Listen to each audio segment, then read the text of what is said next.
Certain things happen in your life just because you accept them, but you don't have to accept each and everything that comes into your life. Certain things you have to refuse them. Learn to refuse certain things, but most of you just accept whatever that comes. Learn to refuse. Refuse striving. Learn to refuse it. Say in Jesus' name, I refuse that I'm going to strive in my life.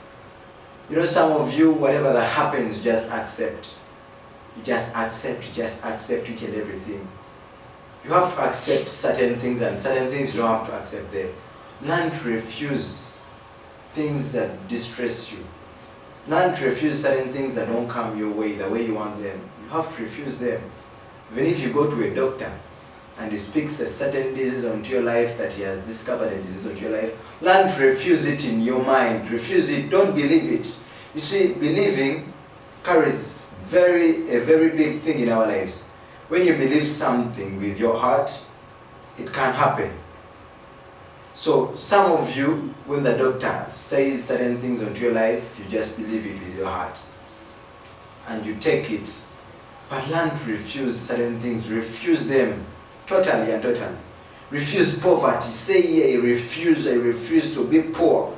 But most of you find comfort in it. You shouldn't find comfort in it as a Christian. You have to refuse it in Jesus' name. Start refusing certain things. You may be arguing with a friend and he speaks something onto your life, then for you just leave it there. Refuse it then and then. Refuse diseases, refuse poverty, refuse hustling, refuse very many things in your life that you don't want. Refuse them. Don't just accept them, but you have to refuse them. Some of you in your family, there is no one that has ever got a degree, and you believe that it is the same thing that is going to happen in your life as well. Refuse it. Some of you in your family, there is no one that is rich, and you are accepting it to also follow you. Refuse it. Refuse it. Say, in my family, I'm going to be the primogenitor. I'm going to be the first to be the richest. I'm going to be the first to get a degree. I'm going to be the first to go abroad. Refuse all the covenants that were made by your grannies. Refuse, because when you are born again, you are born of Christ. Then your DNA changes. You don't have the DNA of your family. The DNA you have is the heavenly DNA.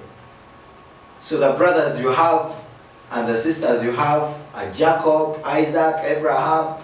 Those are your brothers. Spiritually. Because the DNA you carry spiritually is not the same DNA with the others in the world. So start thinking about yourself in the spiritual world. Don't think about yourself in the earthly world. Look into the spiritual realm. Remove your eyes from the earthly things. Whenever you keep on your eyes on the earthly things, you're going to end up losing. But keep your eyes and focus on God and